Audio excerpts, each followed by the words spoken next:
The content of this podcast has not been evaluated by Health Canada or the FDA. It is educational in nature and should not be taken as medical advice. Always consult a qualified medical professional to see if a diet, lifestyle change, or supplement is right for you. Any supplements mentioned are not intended to diagnose, treat, cure, or prevent any disease. Please note that the opinions of the guest or host are their own and may not reflect those of Advanced Orthomolecular Research Incorporated.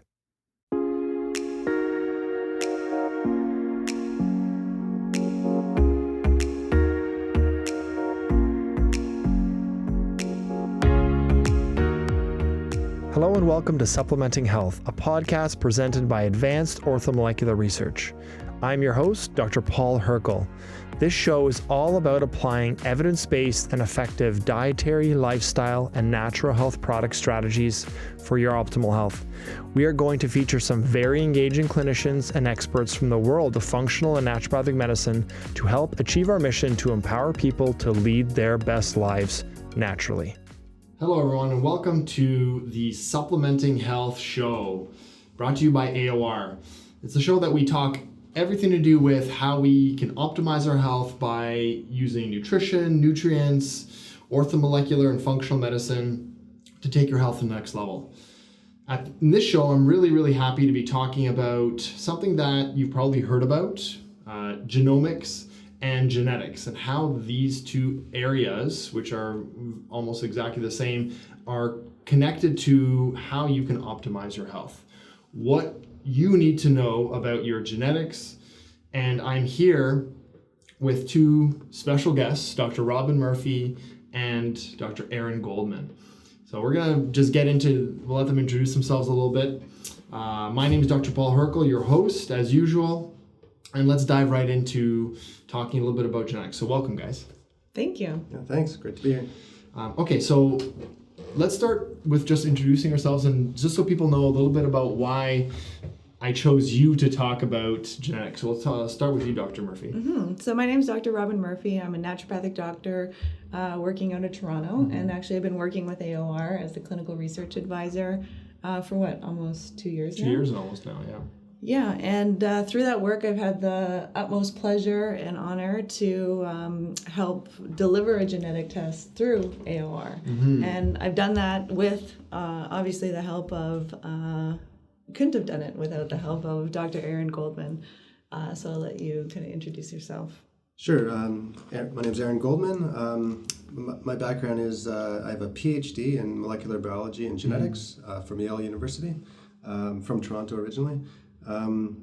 After my training, I spent a lot of time running a laboratory at Mount Sinai Hospital where we did genomics as a service. So we were sequencing, genotyping people's DNA. And at some point, just recognized, with the cost of getting this information coming down and the knowledge that we have about DNA, it was time to commercialize some products, bring some genetic testing to people. So I founded DNA Labs, and we work closely with AOR. Yeah, great. Well, Brilliant. It's awesome for both of you to be here. Thank you so much. What I want to focus on for this show is just to unpack this whole idea, as I mentioned, of genetics and genomics and what that has to do with health. Like, why should people care about this? Because we're seeing 23andMe, we're seeing companies that are advertising during the Super Bowl, and now it's becoming more and more widely available. And there are lots of questions around it. Should I get this done? There's a cost associated with it, and so people are wondering what kind of role this plays in their health. So why don't we start off by breaking it right down to the bottom, just so all of our listeners understand what is genetics and genomics, and even the difference between the two. So we'll start with you, Dr. Goldman. Yeah. Sure, yeah. Well, let's start with what is DNA. So everyone has heard the term DNA. A lot of people don't know what DNA is. So we can start there. So DNA it's a very long string-like molecule that's in every cell in our body, and it's basically a long code that's represented by letters. The letters A's, T's, C's, and G's, which you might have seen, in movies like Gattaca and other places. And those letters in a certain order provides information that tells us who we are and makes us who we are. Like a blueprint, right? It's Exactly. almost like a bit of a map, Exactly. a bit of a code. Exactly, yeah. And actually, one of the most amazing things that our bodies do is we have machinery in our cells that package all that information into the cell. So if you take the DNA out of one cell, one microscopic cell in our body, you take this cell that you can't even see out. Inside that cell, there's a nucleus, which is even smaller. Mm-hmm. Inside that nucleus, if you stretch out all the DNA that's in there, it'll be 2 meters long. Wow. So imagine, packaging all that up into one tiny little space. And actually, if you take all the DNA in your whole body, it'll wrap around the solar system twice. The solar system, like Pluto. Right. Yes. Wow. I'm not sure if Pluto's included in that, but it's a lot of it's big data. It's a lot of information. Is all that data usable? Well, we're starting to I think we're at the tip of the iceberg moment right now, where we're starting to understand what that information holds. So I mentioned there are letters. There's actually 6 billion letters in your DNA. So in every cell in your body, it's the same 6 billion. 3 billion from mom, 3 billion from dad, and about 1% of that encodes genes, which which we can get into just in terms of understanding how the DNA is used. So only 1% of all that stuff, that code, actually tells the body what to do and how to function. Yeah, so that 1% are protein coding genes. So they're it's DNA that has the instructions to make proteins, which does most of the stuff in our body. All the information, all the DNA between genes, the other 99%, used to be called junk DNA because people didn't really know what it meant. Of course, yeah. But now we're learning more and more about it, and a lot containing that information, amongst other things, is information on where and when to express. So you might have, a gene that's for like an eye pigment. So around the gene would be the information of when to put it on, when to turn that gene on. So during development, how much to put it on, and so on. I think it's really interesting as well, is it's almost like an evolutionary blueprint, because they're actually showing that we mimic, other species, other animals, other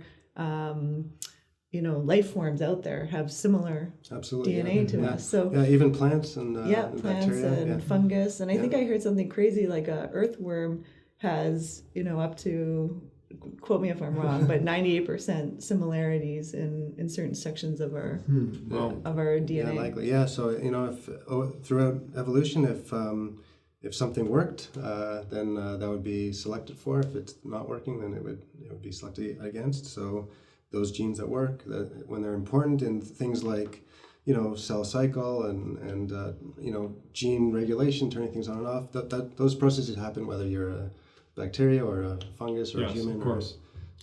And that's really genomics. The term genomics is about how the DNA is getting turned on and off, how it's interacting with the environment, and the study of that as a whole. Whereas genetics is just looking at the coding. Actually, just the code, not so much the application of it. How the code changes the proteins and the outward expression of that activity, but not necessarily the interaction with the environment. How many genes in total do we have in our human genome? It's about 20,000 genes. Okay, 20,000 genes. And so this 20,000 set of genes that everybody has that you get from your mom and dad, is it changeable? Like, is this whatever we have? Is that our destiny? Your DNA, the answer is no-ish. So the DNA, the code itself, so the actual sequence of the letters, doesn't change throughout your life. Of course, if you're in the sun too much, you get UV damage, DNA does change, but those changes are not inherited, they're not passed on. Yeah.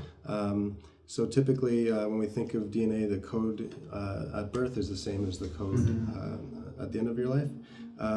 Where you can change it is in terms of methylation, which I think we can have a whole podcast on that another time. Yeah. So it's called epigenetics, so above genetics. So there are certain things that are inherited that can change the DNA, but also just lifestyle. So if You have a certain risk of high enzyme activity. You can lower that enzyme activity with certain lifestyle changes. And you're changing how the gene is getting expressed with, say, epigenetics, not necessarily the code itself. Yeah. So you can silence genes, or you can, and that silence will exist through all the, sequential cells that are being produced from that. So it's a learning tool for the cells. So to summarize, for people that are not familiar with genetics, what you're saying is that we have this code that doesn't change, that basic code.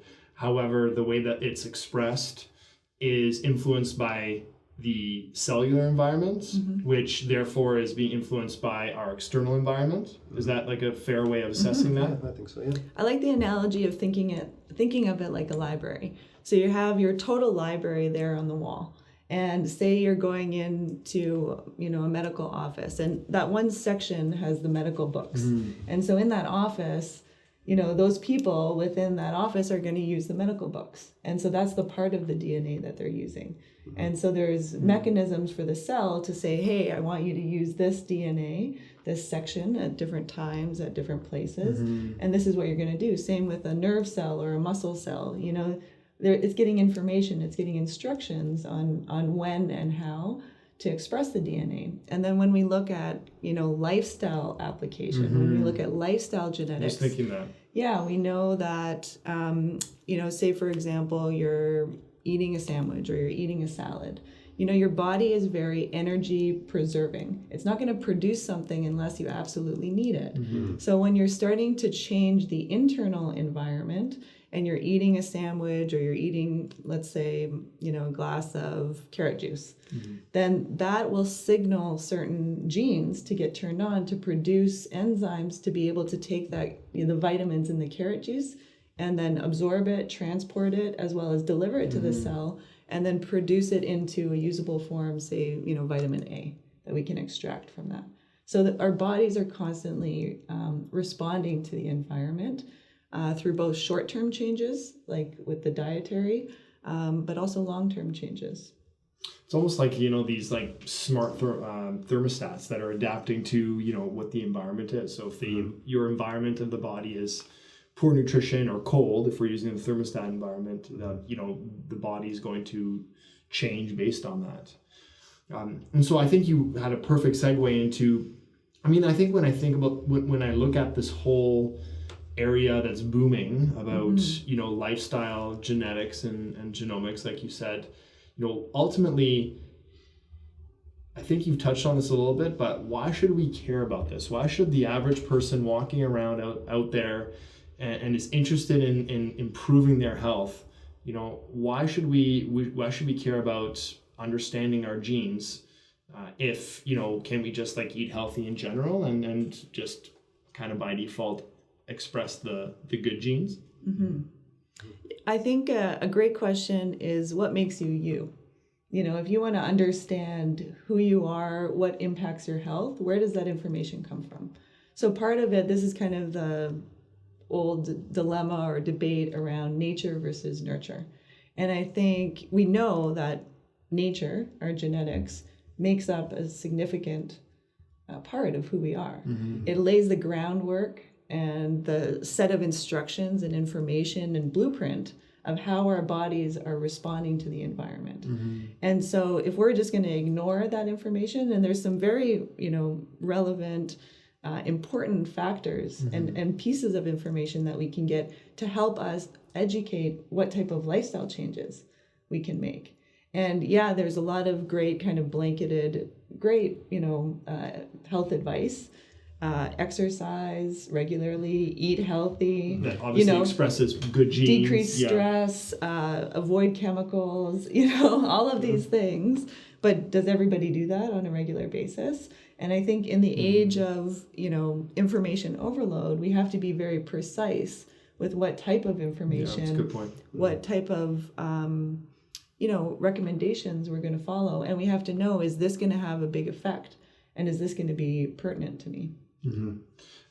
Aaron, as somebody that works in a lab setting, when somebody asks you, why would somebody care about their genetics? What's the kind of response that you give? Yeah, well, I think Robin summed it nicely, and you mentioned earlier the example of vitamin A, and if I can speak about that just for a second. So, sure. If you're drinking carrot juice or eating sweet potato, you're getting beta carotene into your system, and then that's that yellow color. That's that really bright orange color. Exactly. Right? Yeah. And if you what your body actually converts that to vitamin A. We have an enzyme that does that. Now we have a gene that encodes that enzyme, and some people have genetic variants within that gene. That means you can't do that conversion very well. So you can eat a truckload of carrots, and you're getting lots of beta carotene in your system, but you might not have any vitamin A, or you might have a risk of a vitamin A deficiency. So understanding that, then you can go and make sure you're eating things that have vitamin A, like animal products, or if you're vegan, you can supplement with vitamin A. Yeah.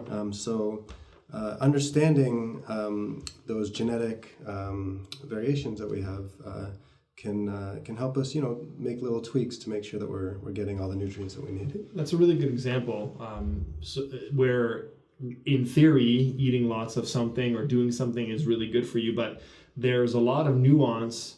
And I think people experience this where they're like, I've tried a certain type of diet or a certain way of eating, and they're like, I don't feel really good, or it just doesn't sit right with their body, their appetite habits. And so I'm intrigued by the application of genetics in personalizing a person's health. And I think that's, as a clinician, Robin, that's where I think you focus on really taking the information that is in a report and then applying it to that person's specific health goals and health conditions, right?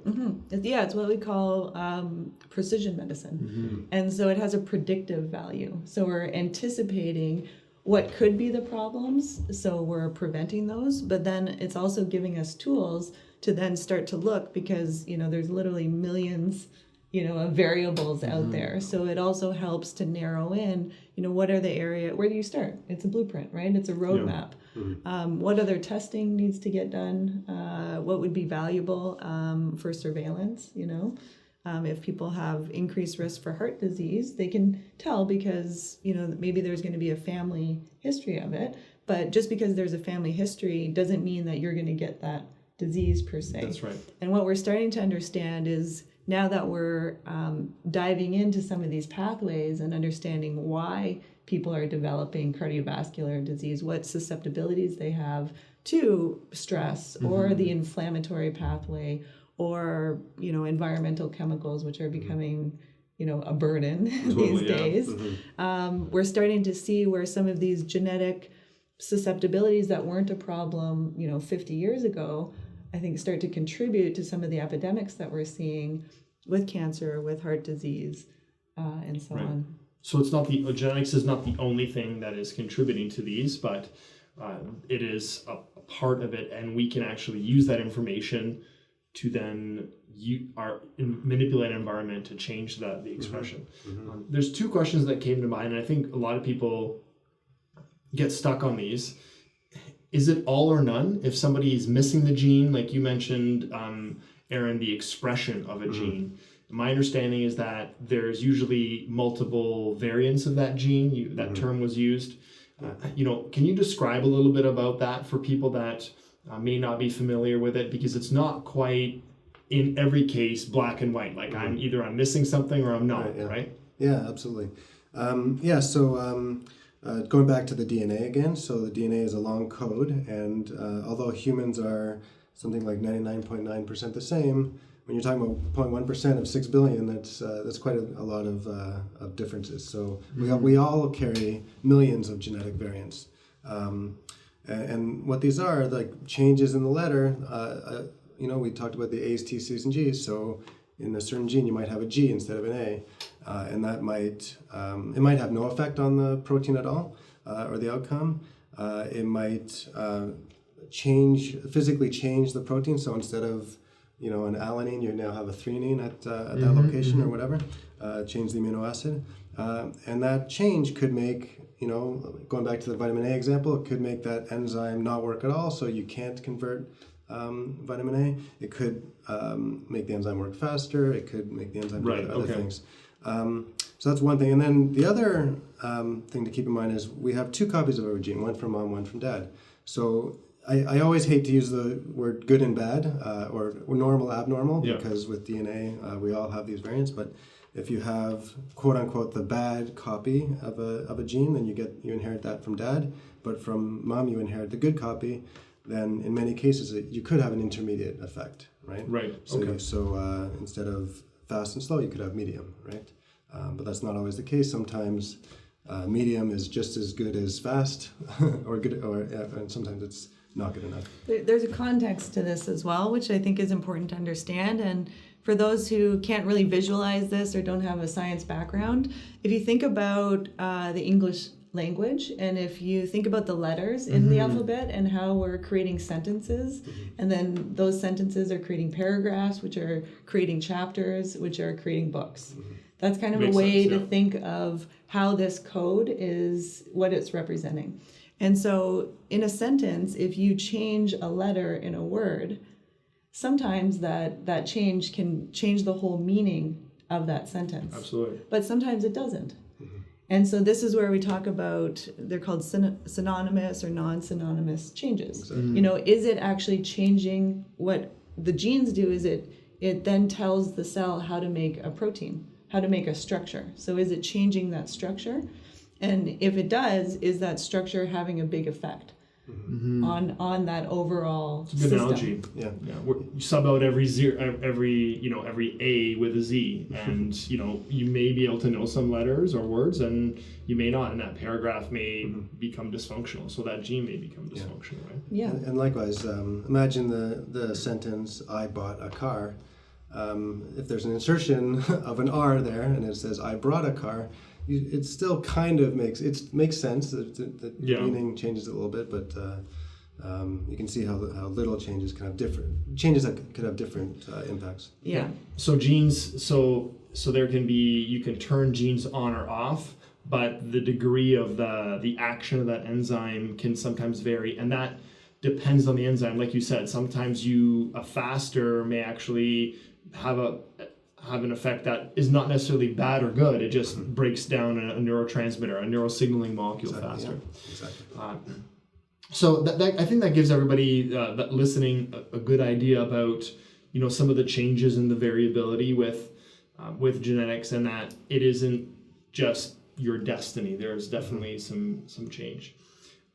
Putting myself in a consumer's perspective, when you guys are presenting about this topic, and you present all over Canada about genetics, what are kind of the top 3 questions that each of you get? I'll start with you, Robin, and just think back, what are the hot button topics that people are asked in general when they're just kind of getting introduced to the topic? Because I know for me, one of the top questions that I get is, what's happening to my data? My genetic data, is it safe? And the whole thing about privacy is being a big issue now. Yeah, sometimes I get the issue about privacy and kind of some of these big conglomerate companies and what they're going to do with the information. I think there's still a lot of misconceptions about, when these companies are using people's data, what that actually means. And so there's some education that I think maybe Aaron can probably expand on. Yeah. Well, first of all, both in Canada and the U.S., there are laws against genetic discrimination now. So an employer or an insurance company is not allowed to even see genetic information, let alone make decisions based on it. So that's one thing that should give North Americans some relief. In terms of the research that happens with genetic information, most of that research does happen anonymously. So when you buy a genetic test from one of these big consumer genomics companies, there's a consent form, and you choose. You probably opt out of research, but I think 80% of the people opt in. So their DNA is used anonymously. So Because in a sense, it's building a science that's still growing, right? Exactly. Like one of the other big points that skeptics about this have is, well, do we really know that the true health effects of if I interpret my genes, whether they're on or off? I've heard that a couple times. And my response to that always is, well, if you said this 20 years ago or 15 years ago, I would say, okay, maybe there's some validity. But now the research, like, you guys are in the research, it's expanding almost on a daily basis. So there are some things, not everything, but there are some things that we can really hang our hat on, so to speak, that, is quite well evidence-based and the clinical application strong, right? Yeah, and I can touch on that a little bit. Because one question I get asked all the time is, how do you know? So how do you know that this variant leads to this certain outcome? So traditionally in academia, there's these studies, they're called Genome-Wide association studies. So you're looking at an association between a certain outcome and a genetic variant.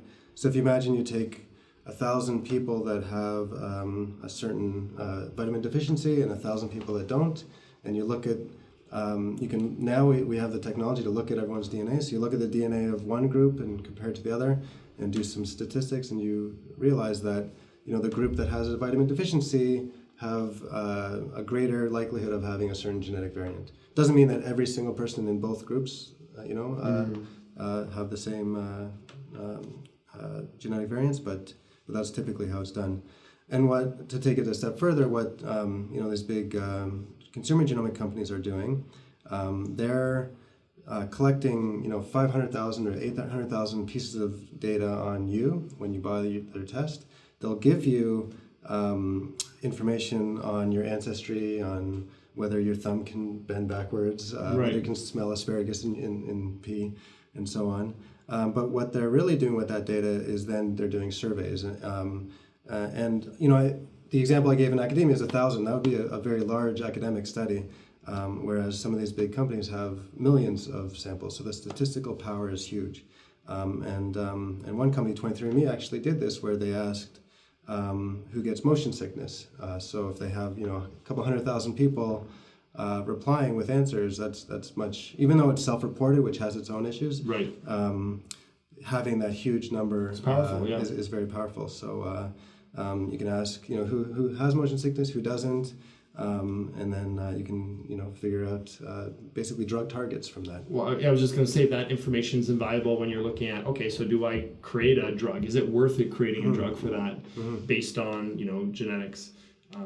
I think in general, the trend in medicine is going towards, as you said, Robin, precision and personalization. So, there will come a time in the near future where you pee into your smart toilet bowl and it'll tell you, actually, this is not sci-fi anymore. This is like happening legit. Well, you're like, you know what, your kidney function's good today, Mr. So-and-so. Yeah. And, or, your blood sugar is high, you watch your breakfast. And that is one example that you can do in real time. Now, another piece of the pie is something like genetics. And now as a clinician, it informs my decision of, do I need to do additional lab testing that will tell me real-time information? Exactly. So I think that is very valuable. And ultimately, even though there is some hesitation on behalf of the public with some of the information we just talked about, what's being done with it, overall there's legal things in place, and there also is, in general, we're trending towards a real personalized precision way of giving medicine ultimately. Yeah, I think you just touched on a very important point, which is a lot of people, clinicians, think that we're already doing too much testing, lab testing, but genetic tests can actually tell you, hey, you don't have to worry about these types of tests, but these ones are the more important ones. So it sort of can guide you in that direction. Yeah.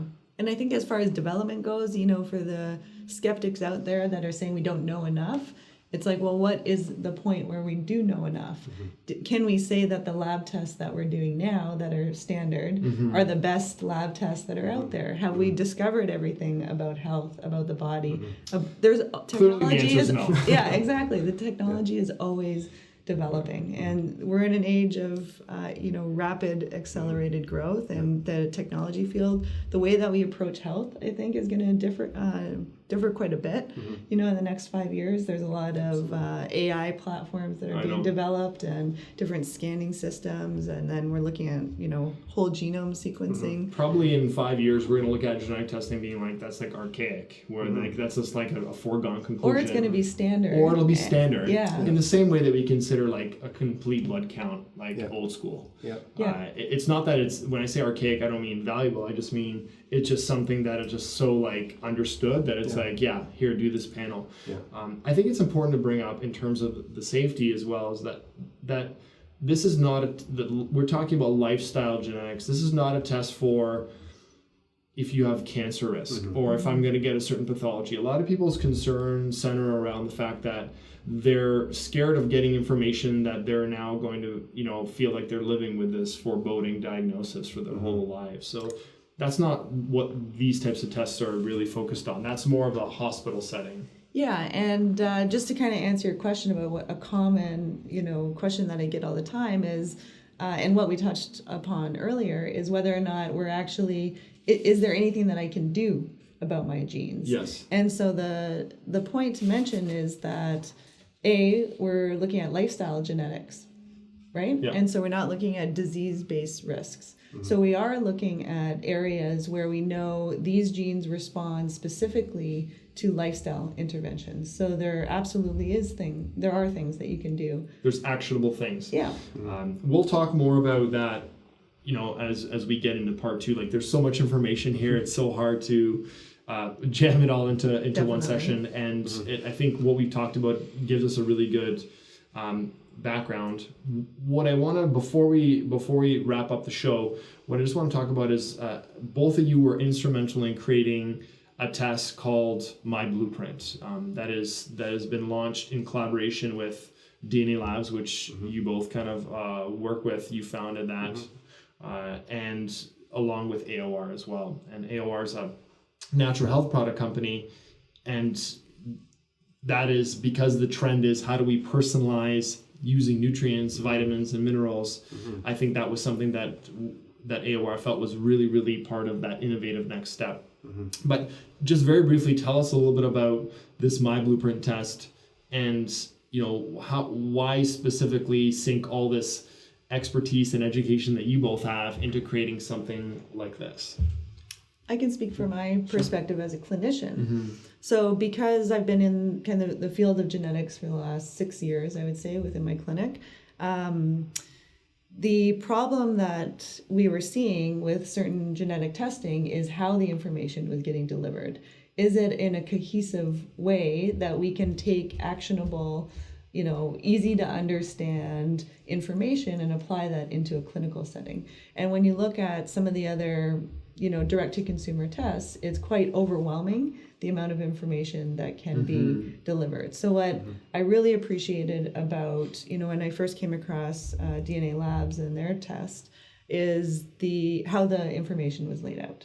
And so what my role has been is looking at it from a clinical standpoint. Now that we know the genetic-based alterations that do have an evidence-based, effect that we can actually alter by changing environmental triggers or supplementation or, treatment strategies, how do we deliver that information and what are the next steps? And so that's where this kind of whole collection of members and companies came together. Right. Is how does AOR put that into a platform that now people can understand? They can get kind of a short list of kind of what the right products, right lifestyle suggestions, recommendations, where to focus. Right. Yeah. Yeah, I think that half the battle with any sort of test is the interpretation of it, right? So if it's easy to understand, we're not geneticists. People usually get overwhelmed when you say, SNP, which is, the substitution of one of those letters that you were talking about, Aaron. Exactly, I think that this is really timely to come out with something that is easily understood. I'd like to hear from you, Aaron. Yeah, no, exactly. We worked really hard to make the report very easy to use, very easy to understand. We provide, a take-home message, but also we provide some of the background so that if you do, want to dive deeper into it or take your report to a naturopathic doctor or another healthcare provider, you can do that. We touched on, the vitamin A example before. Another example is with iron, right? So there are genetic variants that are associated with having a risk of iron deficiency. Mm-hmm. There are other genetic variants associated with a risk of too much iron overload. Yep. We have people are running out buying iron supplements thinking that because they read somewhere that it's good to have iron. But because I'm tired, for example, and they may not test or they may not actually, got a full workup to really inform them. Yeah. So since these genetic variants are well characterized and testable, we thought this would be a great thing to come up with. Well, I'm glad you did. We're going to talk a lot more about the actual applications of genetic testing. We're going to actually look at the specific areas and the specific categories that we can actually get great information. We'll talk about that in part 2 of our show here. So I want to thank you both for sharing your expertise and sharing your insights. This has been a great learning experience, and I know for everybody listening, they're going to feel like they have a much better understanding of genetic testing in general. And then next part 2, we're going to dive into some of the specific ways they're going to notice an impact on their health. Great. Thanks. Thank you so much, Paul. guys.